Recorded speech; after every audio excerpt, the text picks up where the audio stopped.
వేరే వాళ్ళు బ్రాండ్ ని ఫాలో అవుతున్నారు. సో మరి మీరు బ్రాండ్ ని క్రియేట్ చేస్తున్నారు, సృష్టిస్తున్నారు. సో మీకు ఆ ఫౌండేషన్ గానీ, ఆ క్రియేటివ్ టూల్స్ ఇవన్నీ కూడా మీరు ఎక్కడి నుంచి తీసుకోవడం జరుగుతుంది అంటారు అసలు? యాక్చువల్లీ బ్రాండ్ అంటే నరేటింగ్ ఏ స్టోరీ, ఒక కథ చెప్పగలగాలి. ప్రతి కంపెనీకి ఒక యూఎస్పీ ఉంటుంది. ఆ యూఎస్పీని ఎలా చెప్పాలి మార్కెట్కి? ఎందుకంటే ఏ కంపెనీ తీసుకున్నా అడ్వర్టైజింగ్, బ్రాండింగ్, మార్కెటింగ్ ఇవి లేకుండా ఏ కంపెనీ ఉండదు.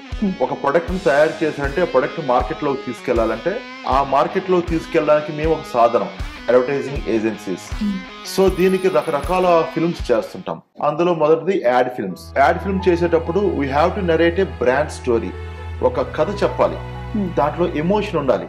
ఆ ప్రొడక్ట్ ని కొనమని చెప్పడానికి ఒక ఫిలాసఫీ తయారు చేయాలి. దానికి దాంట్లో ఒక యూఎస్పీ ఉంటుంది, యూనిక్ సెల్లింగ్ పాయింట్. అంటే ప్రత్యేకంగా ఒక్కొక్క వస్తువుకి అమ్మటానికి పనికొచ్చే ఒక పాయింట్ ఉంటుంది. ఆ పాయింట్ ని ఐడెంటిఫై చేసి అది జనాలకి అర్థమయ్యే రీతిగా చెప్పగలగాలి.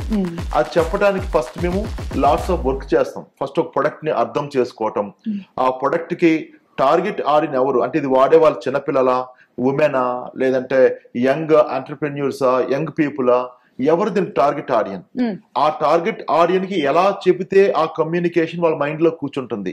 ఇన్ని రకాలుగా ఆలోచించి ఒక కాన్సెప్ట్ డెవలప్ చేస్తాం. దాని తర్వాత ఆర్టిస్ట్, దీనికి ఏ ఆర్టిస్ట్ పనికొస్తారు, వాళ్ళకి ఎట్లాంటి గెటప్ ఇవ్వాలి, యాక్సెంట్ ఎట్లా ఉండాలి, ఇవన్నీ కూడా డిజైన్ చేసి వీ క్రియేట్ అడ్వర్టైజ్మెంట్.